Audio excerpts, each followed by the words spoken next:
In this video, I'm going to be sharing how my wife and I managed to build a $5 million property portfolio in under 5 years. Now, the whole point of this video is not to be a brag, it's to be honest and open with you guys. I myself, as an investor, working in business and building out this property portfolio, have learned from other people's stories. I constantly listen to podcasts and watch other people's videos, so I hope you find value in this video. And if you do, make sure you drop a like and subscribe to the channel, because I'm going to be sharing the numbers of what we purchased the properties for, what their rough valuations are today, and how we managed to jump from 1 to 2 and build up this property portfolio to where we are today. So to kick off, I have to move back all the way to 2018. And in 2018, Emily and I had been married for about 2 years at this point in time, and we've been renting in a small apartment block. The apartment we were living in originally was pretty rough around the edges, had mold in the bathrooms, paper thin walls, and then we'd recently moved to a brick and tile apartment block, which was much nicer, and we had a fantastic landlord. We just signed up to a second year on our lease, and we were looking to live in this apartment block for at least a couple more years, and we were planning on rent vesting for a longer period of time. But around September 2018, we managed to find a deal on the inner north of Brisbane, and we were looking to secure that property only a few kilometers from Brisbane CBD. Now, this house was in Kelvin Grove, which is right near Kelvin Grove State College, right near QUT, and it was a fantastic pocket near the CBD. We could even walk to and from Brisbane CBD in about 30 minutes. So we took the leap and we spent roughly around $800,000 to purchase our first property. Now, it was a massive Queenslander and needed a lot of work, and we didn't actually record all the YouTube videos at that point in time. We have a few photos of the renovations that we undertook on that property, and we did something that's called house hacking, which is essentially where you rent out some of the bedrooms to make some extra income on the side while you live in the place. While we were doing all that, we were undertaking some renovations. We added some kitchenettes, we upgraded a bathroom completely, we worked on the foundations of the property. It was a major learning curve for myself, and I really enjoyed doing that project with my dad and Emily through the process. We also did some terrible things. We lived in the renovation for way too long. It was probably about 4 or 5 months that we were living with walls that had plasterboard ripped down on them, kitchens that weren't finished, and bathrooms that needed work. So that's something I wouldn't do again. Living off paper plates and having rabbit warrens to make your way to the kitchen and to the bathroom is not ideal, but it was a stepping stone into the property market. And I felt that that was the hardest purchase that we've ever made, potentially. There are some other tough deals that we've had with finance, but in terms of getting over that first hurdle, moving into the unknown and taking on the risk of buying your first property, it was a big deal for us at that point in time. Now, about 18 months had passed, and we're in early 2020, and we managed to sneak in an overseas trip or two to go and see a bit of Southeast Asia. Now, once we made our way back home, we'd also had a few years now, so about 18 months to 2 years, to grow our personal incomes in our day jobs, and that was going to improve our serviceability. What that really meant is the bank was willing to lend us more money and allow us to go out and purchase property number 2. So we looked on Brisbane's inner north at this point in time. We were actually looking all around Brisbane for a renovation opportunity. The whole idea of this project was to take on the work ourselves, potentially have a go at painting, have a go at flooring, have a go at renewing kitchen bench tops, installing sinks and those types of things, but we didn't want to deal with structural or foundation work at this point in time. We ended up securing a purchase in April 2020 for the mid $500,000, about 10 to 12 kilometers from Brisbane CBD, and it was a little 2-bedroom plus a study, a lovely little home that we learned a lot of our renovation skills on. In this project, we took on the demolition. We then had some painting failures by buying some bad paint, trying to save some money on that project, and we added value to the property. It took about 8 weeks end-to-end, working nights and weekends trying to update and upgrade the property, and we added about $50,000 to $80,000 worth of value just through our sweat equity and our hard work. What that means is, the property unrenovated compared to renovated properties had increased significantly in value, and we'd also gotten a decent increase in rental. So the rentals would have been around $380 to $390 a week, and we managed to secure the property after renovations for $450 per week. It really was a huge stepping stone for us to go from 1 to 2 properties.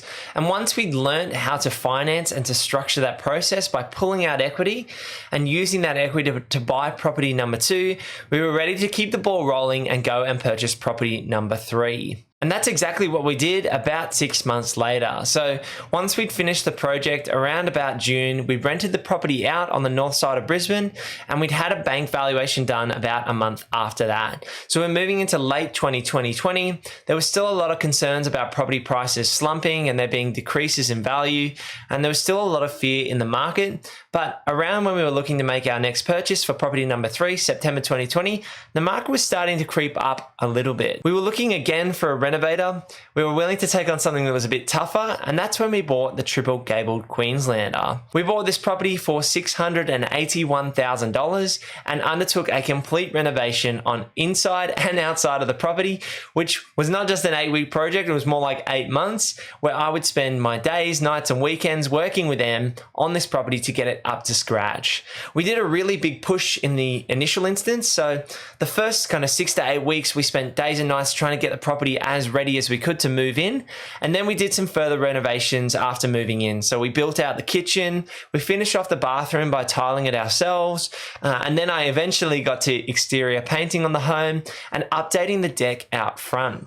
Again, you can find this all in our renovation series. You can find the baby Queenslander and the triple gable Queenslander, so you can see exactly what we did on those projects and all that hard work and hours that were spent poured into those properties. But I really love looking back on those projects, rewatching those videos and seeing exactly how far we've come in terms of our skill set, in terms of the value we've added to those properties, and everything we've learned throughout the process. Now we'd bought properties 1, 2, and 3, we really set our foundational portfolio. We're moving around to the $3 to $3.5 million mark at that point in time, and Emily and I were looking to refinance our position, which we were dealing with CBA, so one of the big 4 banks. We went back to the bank, reset our position, and got valuations across our entire portfolio.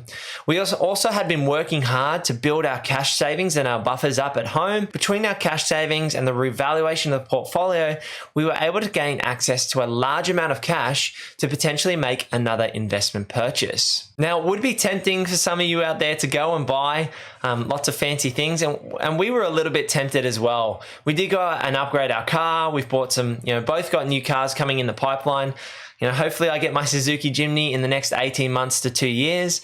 But we felt at this point in time that life's not all about building a property portfolio and making money. So we splurge a little bit here and there once we'd hit some of our major goals. It doesn't mean we don't want to keep our savings rate up and keep being frugal throughout the process, but it is important to let go sometimes and enjoy life as well. After a little bit of time, we managed to look at buying our next property. We were looking at potentially granny flat or subdivision potential properties, or unit block purchases.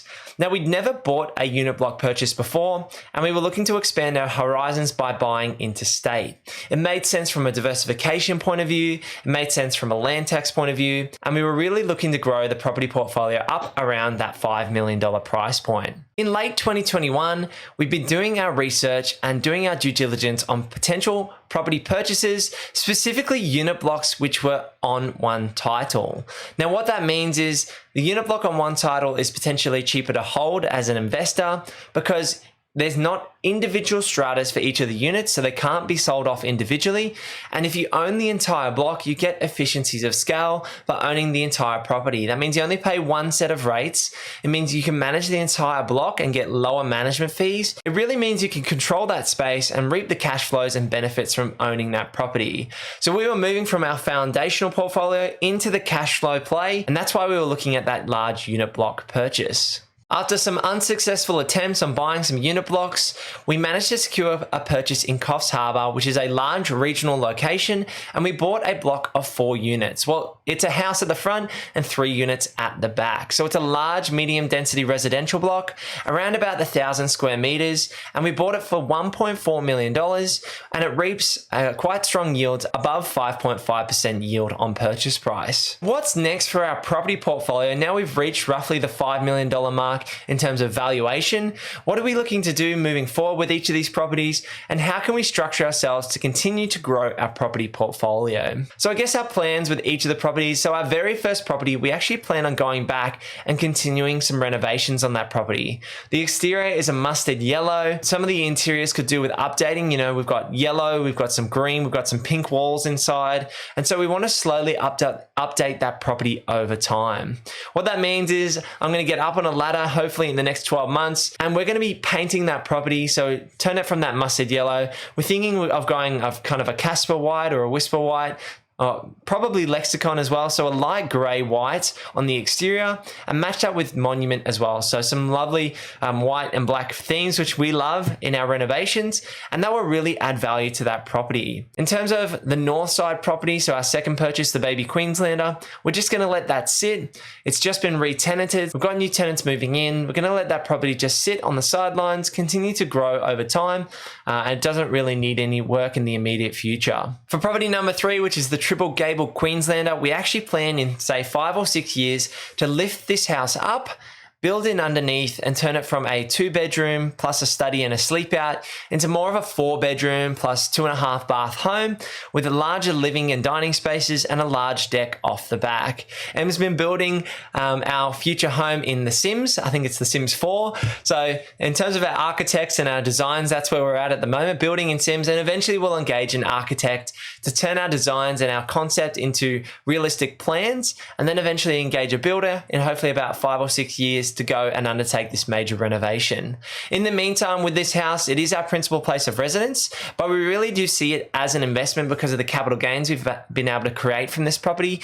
And we basically take it as zero income on the property and look at the gains that we can potentially manufacture through adding value through the renovations we've done in the short term and through building and increasing bedrooms and bathrooms on the property when we do the major renovation down the track. With our unit block purchase, we're going to manage that property through an external property manager. So we're going to manage the managers, and we plan on doing a renovation at that property sometime in the near future.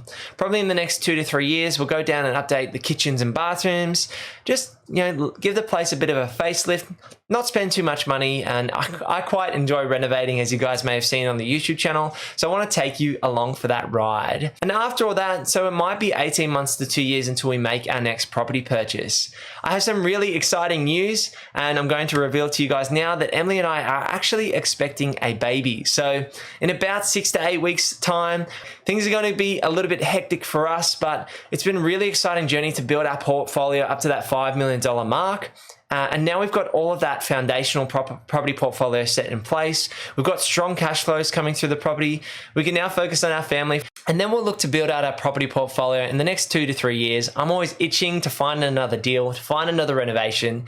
So we'll have to see where that takes us, but maybe buying on Brisbane's south side down towards the Gold Coast, or even buying interstate again. The options are open to us. So we'll have to subscribe to see what happens in the future. And if you found value from this video, make sure you drop a like. I'll see you in the next one. Peace.